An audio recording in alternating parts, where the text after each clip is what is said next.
just want to talk a little bit about linking up solid fuel and central heating systems. We did a video a few weeks ago with Art McCardle of Heat Heroes talking about his idea and his way of linking up successfully something like solid fuel and something like an oil boiler or a gas boiler, whatever you like, into the same system. And we got lots of comments there, lots of good debate, so thank you very much. A lot of people were giving their opinions and their ideas for linking up systems and how they went about it. This rang some alarm bells with me because some of the things that people were talking about just weren't safe. They were talking about linking up solid fuel boilers to unvented cylinders. And if you look at the instructions on unvented cylinders and you look at the G3, which are the regulations governing the unvented cylinders, it will tell you that you should not use solid fuel with an unvented cylinder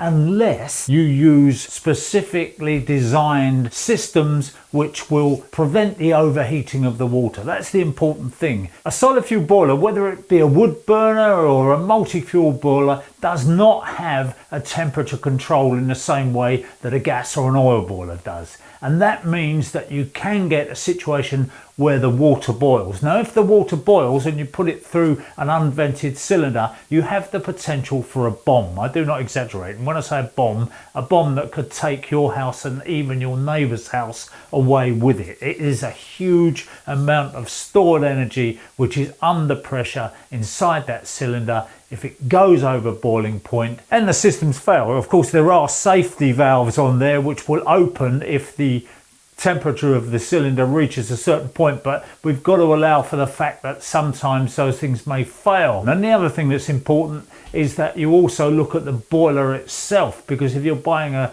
wood burner or something like that, you're putting a back boiler in it, check out the instructions from the boiler manufacturers, because they also say do not use this on a pressurized system. So be very, very careful about what you do. Now, I will just go through the basics of it for those of you who are interested, and you can see exactly what I'm talking about. You'll have to forgive my drawing because I'm not the greatest artist in the world, which anybody watching this channel will know from my past efforts. So we've got ourselves a little wood burner down here, and we're thinking that this is a lot of heat that this thing is giving out. First of all, we're talking about our hot water, so let's not jump the gun and go on to central heating just yet. Okay, so the way that this has worked very successfully in the past is that we have a hot water cylinder which we try to locate directly above the boiler on the next floor. Usually, if you've got a boiler down in the living room, you might have an airing cupboard up there beside the chimney breast, maybe in a bedroom or something like that. Now,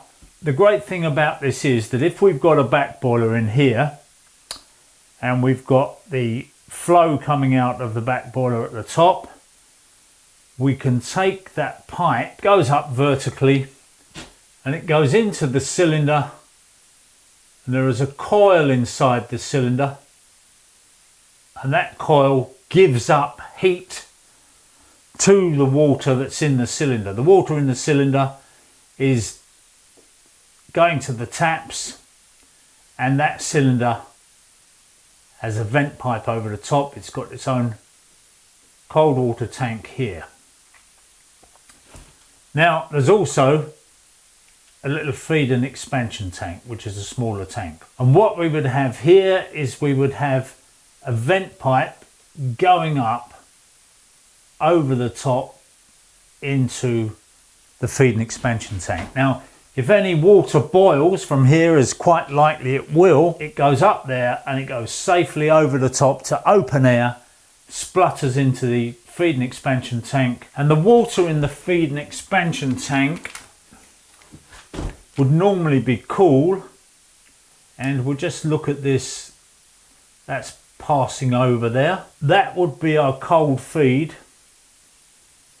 going down to the system, and then that pipe would go back in to the boiler. So this is what we call primary flow, and this would be the return. Now, the way that this works is without a pump. It's what we call gravity circulation. And whilst people say, well, hot water rises, that's how it's working, it's not exactly true. What happens, I mean, if you pour a cup of tea, for instance, you don't see the water in your cup rising up out of the cup. The water in the hot pipe, if you like, is less dense when it's hot. As you heat water up, it becomes less dense and therefore it becomes lighter.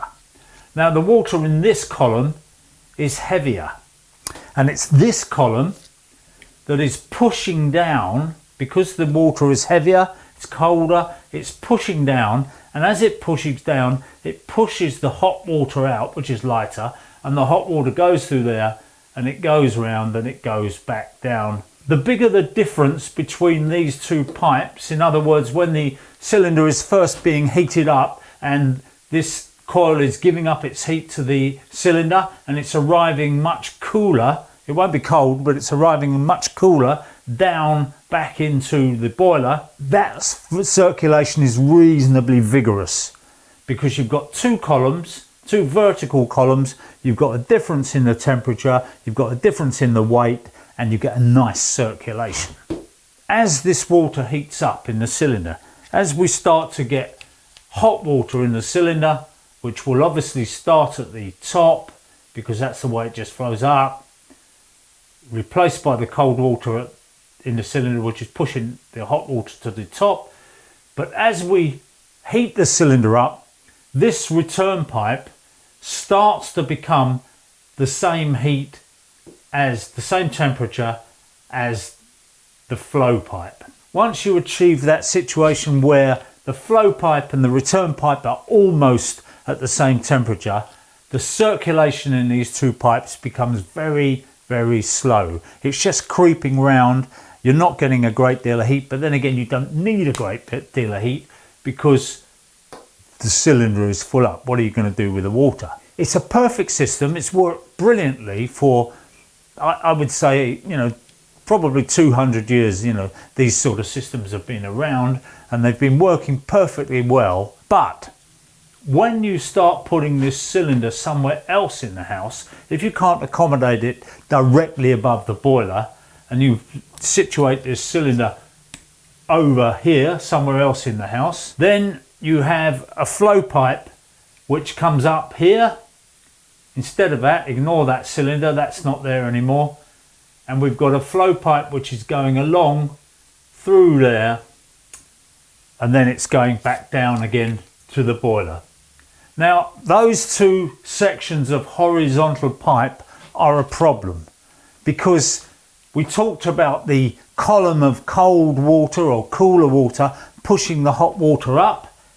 When you've got a situation like that, you've got very little opportunity for this cold column to fall and this hot one to rise. So as soon as you start introducing horizontal runs into a gravity circuit, it slows it down tremendously. So there's a ratio, really, you ought to be talking about twice as much height as you are length at least to get anywhere near a chance of having a decent gravity circulation. But of course, that's why we put pumps on the system. You put a pump on, and we will put the pump on the return here because that would mean that we've still got our clear path into the feed and expansion tank. So we don't want to put any valves on this. We don't want to do anything like that because that would create a bomb. But we may put a pump on the return here, and that means that we can start to push that water around that cylinder a lot faster. Now, it would be about 100 times faster if you use a pump. So you can see that very, very quickly we're moving water through this cylinder. It's being cooled and it's being returned to the boiler. Therein lies another problem.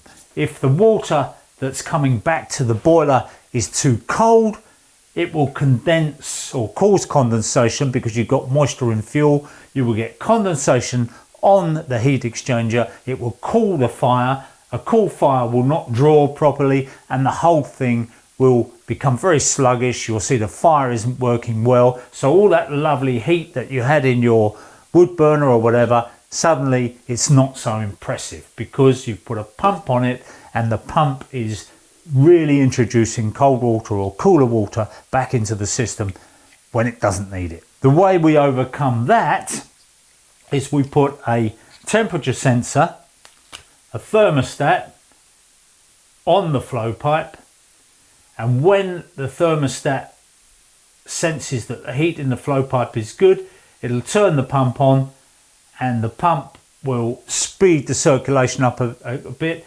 And as that water starts to come out there a bit cooler, because you've been introducing cooler water back into the system, as that water starts to cool down, thermostat switches off, pump switches off, and it waits until the water heats up again, and then it switches it back on. That can actually be very annoying if you're sitting in a room where that's happening and you can hear that pump going on, off, dancing on, off. Then it's not a great idea. What I tended to do is I tended to have a blending valve between the flow and the return, and that had a thermostatic sensor on it, and what it would do is when the water was coming through reasonably warm into the return, it would close that valve off and you would get a proper vigorous circulation around your system.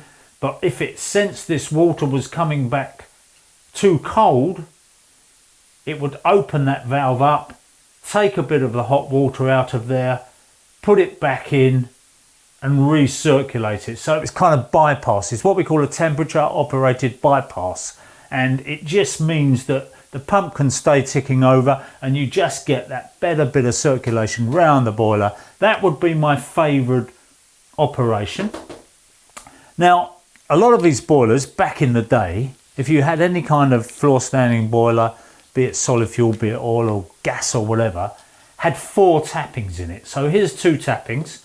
You've got flow and return coming in for your hot water cylinder, your domestic hot water, and on the other side you would have 2 more tappings, and those would be going out to your radiators.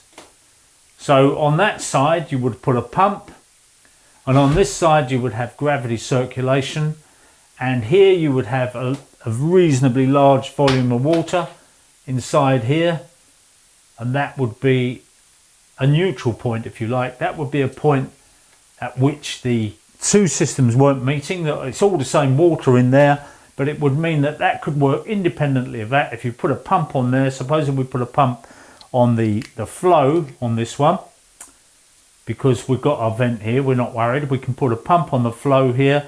When it sensed the temperature in the boiler was hot, it would send a little bit of water out into the radiators, and that would return, and when it returned too cool, that would mean that pump would turn off. So it's a great system that. If you've got enough heat in your Woodburner or your solid fuel stove to do it, then absolutely fine. But what you will find is that people vastly overestimate how much heat there is in that boiler. For a start, you've got a conventional flue. That requires hot air to be going up that flue in order to keep the fire drawing underneath.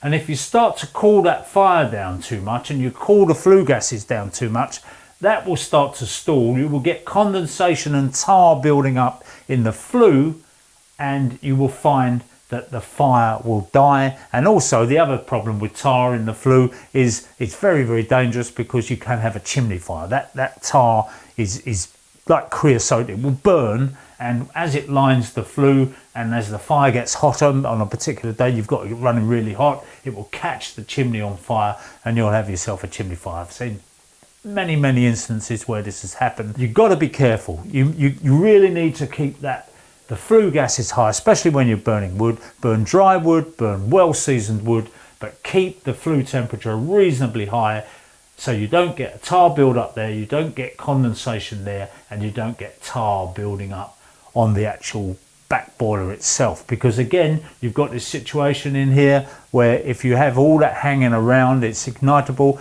I've seen it. I had a stove once where it happened a few times, where that will suddenly catch fire, and sometimes it can blow. We used to have a little hot pan lid on the top, and it would blow that out, but if it didn't, it would blow up the chimney. But quite alarming anyway. There's a lot to consider when you start doing this, but you can see the open vented cylinder is key to the situation. You've got a nice open vent, you've got a built-in safety there, and it won't blow up. We also used to put a safety valve on here in case this froze in the winter, in case you got any problem. If you live in a sort of farmhouse or something and you're a long way from anywhere and it's exposed and you get a really harsh winter, you could get a situation where the feed and expansion pipe in the loft froze.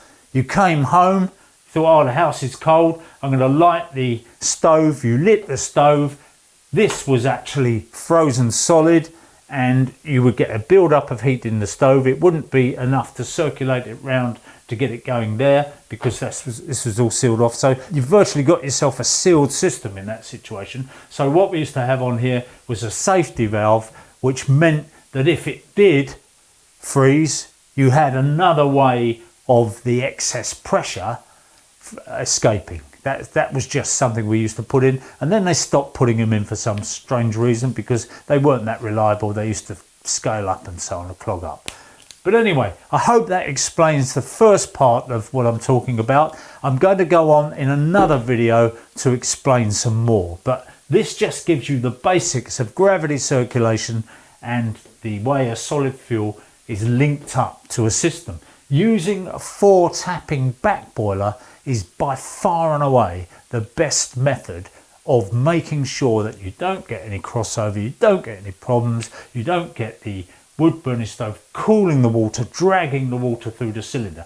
Now we get to the problem where we've got a 2-tapping back boiler, and then all kinds of considerations come into play. That'll be on the next video.